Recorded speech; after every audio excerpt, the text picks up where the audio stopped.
In the Moscow region, there has been a blackout. More than 100,000 people were left without electricity, and almost simultaneously, combat drones were detected over Moscow. They reached their target area. This is not an exercise. This is not a simulation. This is a fact. The Kremlin claims there was an attempt to attack the residence of Vladimir Putin in the Vladimir region. Ukraine calls this a fake. Volodymyr Zelensky states directly that Moscow is lying in order to disrupt peace negotiations. On the same day, there was a strange signal from the Moscow region. The military radio station UVB-76, which many call the Doomsday Station, for the first time in decades transmitted not codes but music. Swan Lake. Why? While Russia is discussing attacks and signals, Germany is facing the largest robbery in recent years. Tens of millions of euros were stolen, all under the cover of the Christmas holidays. At the other end of Europe, the English Channel came to a halt. Trains between London, Paris, and Amsterdam were not running. The reason was a failure in the power supply system. Iran is once again on the brink. Protests, the currency exchange rate is collapsing, and the authorities are for the first time ready to listen to demands, up to and including a change of regime. All of this did not happen over a month. All of this happened in a single day, and we will examine each piece of news separately.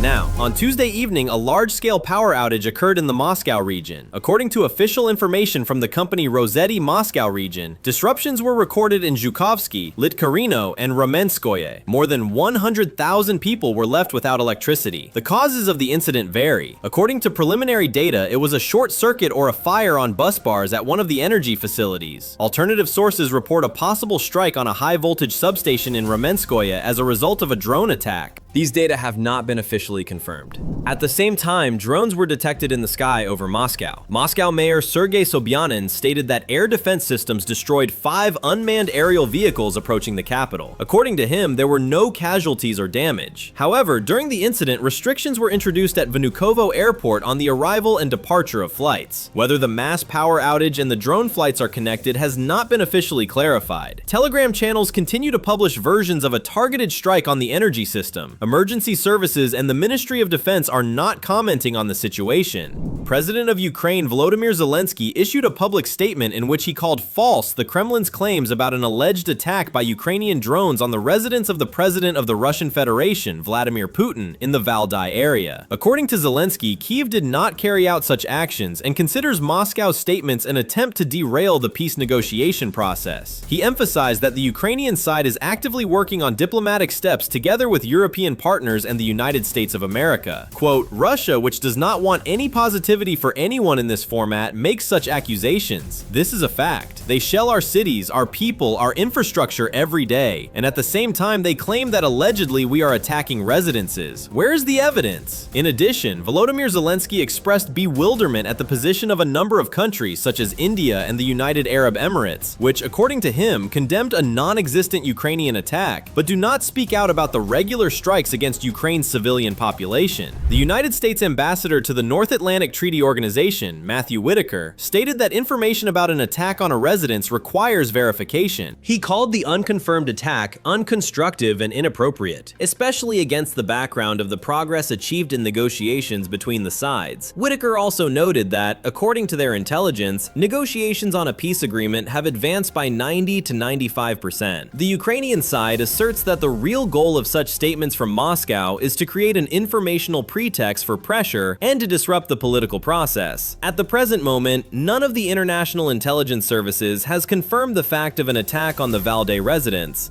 On Tuesday afternoon, on the frequency of 782 kHz, an anomalous broadcast was recorded from the Russian military radio station UVB-76. This station is known by the unofficial name the Doomsday Station. Its transmitter is located in the Moscow region and has been operating since the beginning of the 1970s of the last century. Usually, a monotonous buzzing sound is heard on the air, repeating at a frequency of approximately 25 times per minute. Periodically, the signal is interrupted, after which voice messages follow with sequences of numbers and words, presumably encoded. This time, instead of the signal in codes, music went on the air. First, Swan Lake by Pyotr Ilyich Tchaikovsky was played, a work that in Russian history has repeatedly been used as a signal of extraordinary political events. events. In particular, it was exactly this piece that was broadcast on television during the August coup in 1991. Immediately after Swan Lake, several musical compositions were transmitted, including marches, tracks popular among supporters of military action against Ukraine, and even satirical songs. Among them were the song The Dog Drummer and a parody version of The Bremen Town Musicians, containing calls for aggression. What exactly such a broadcast meant has not been officially explained. The Ministry of Defense of the Russian Federation and representatives of the main radio frequency center did not comment on the situation. Among observers and radio amateurs, a heated discussion began about whether this was a hidden signal within a closed military system or a demonstration of a technical malfunction. Many associate the unusual transmission with the perimeter system, also known as the Dead Hand, an automated complex which, in the event of a large-scale attack on the Russian Federation, is capable of independently issuing the command to launch nuclear weapons. At the present moment, the broadcast of the Doomsday Station has returned to its normal mode. The buzzing continues, and no voice messages have been received. In the German city of Gelsenkirchen, located in the federal state of North Rhine-Westphalia, a major robbery took place at a Sparkasse bank. The incident occurred during the Christmas holidays, when most institutions in Germany closed from the evening of the 24th of December. The criminals entered the bank building through a concrete wall, taking advantage of the fact that the premises were unguarded and the alarm system did not activate. The perpetrators broke open several thousand individual safety deposit boxes, from which large sums of cash, jewelry, and other valuables were stolen. The total amount of damage is estimated at tens of millions of euros. According to police assessments, it is an 8-digit sum. The robbery went unnoticed for 5 days. Only on the morning of the 29th of December did a fire alarm go off, after which emergency services arrived at the scene.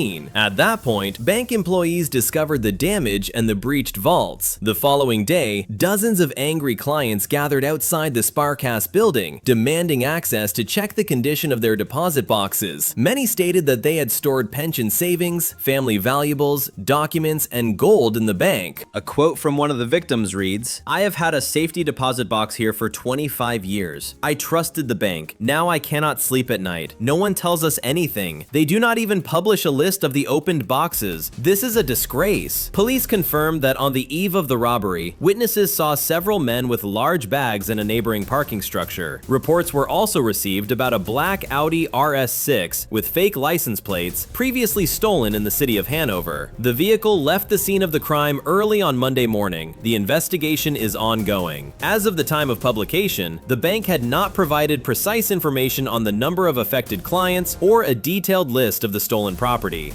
On Tuesday, the company Eurostar temporarily halted all train traffic through the Channel Tunnel between France and the United Kingdom. The cause was a failure in the power supply system inside the underground transport corridors. The incident occurred at the height of holiday travel, during the period between Catholic Christmas and the New Year, when the load on transport lines reaches peak levels. Rail services on the London-Paris, London-Amsterdam, and London-Brussels routes were completely paralyzed for several hours. At the main stations in both capitals, the Gare du Nord in Paris and St. Pancras in London, hundreds of passengers began to gather from early morning. People complained about the lack of information, the inability to reach their destinations, and the disruption of holiday plans. The tunnel operator, the company Getlink, officially stated that the malfunction was related to technical problems in the power supply system. The company also reported that no signs of external interference or sabotage were found. Despite the rapid response of repair teams, train traffic was only partially restored by the middle of the day. Services continued to operate with disruptions. Some trains were canceled, while others departed with delays of several hours. Passengers who missed their flights were forced to look for alternative ways to reach their destinations. Hotels near railway stations were overcrowded, and many travelers had to spend the night directly inside station buildings. The Channel Tunnel is one of Europe's key transport routes. It connects the United Kingdom with continental Europe, serving both passenger trains and freight traffic. Such disruptions are extremely rare, which drew particular attention to the incidents amid the broader instability affecting the region's transport system.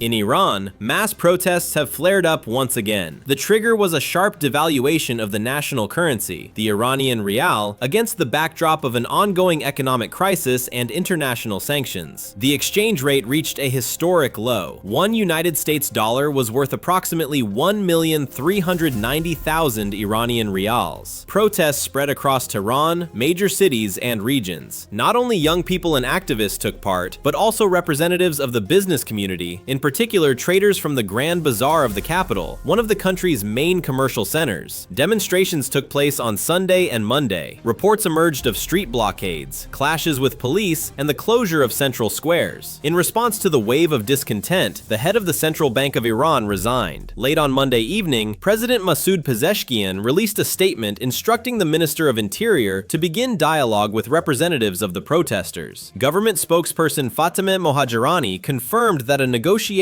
mechanism would be created with the aim of reducing social tension. The official position stated, "Even if harsh voices are heard, we will listen. The people are patient, but when they take to the streets, it is a signal that pressure has reached a critical point. Our task is to hear this voice and find a solution." The authorities also emphasized that they acknowledge existing difficulties and reaffirmed citizens' right to peaceful assembly, in accordance with the Constitution of the Islamic Republic of Iran. This is the first time in recent years that the country's leadership has openly acknowledged protests and declared its readiness to discuss political changes. Some analysts link the statement to the depth of the economic crisis and the need to prevent the radicalization of mass demonstrations. All of these events did not unfold over a long period. They occurred within a single day. This is not just a flow of news. These are signs of deep processes that are shaping the reality around us. Local crises are no longer local. Decisions in one region resonate in another, and what once seemed like an exception is becoming the norm. Thank you for watching until the end. Stay with us. Support the program if it matters to you to understand what is happening without filters or evasions. See you in the next episode.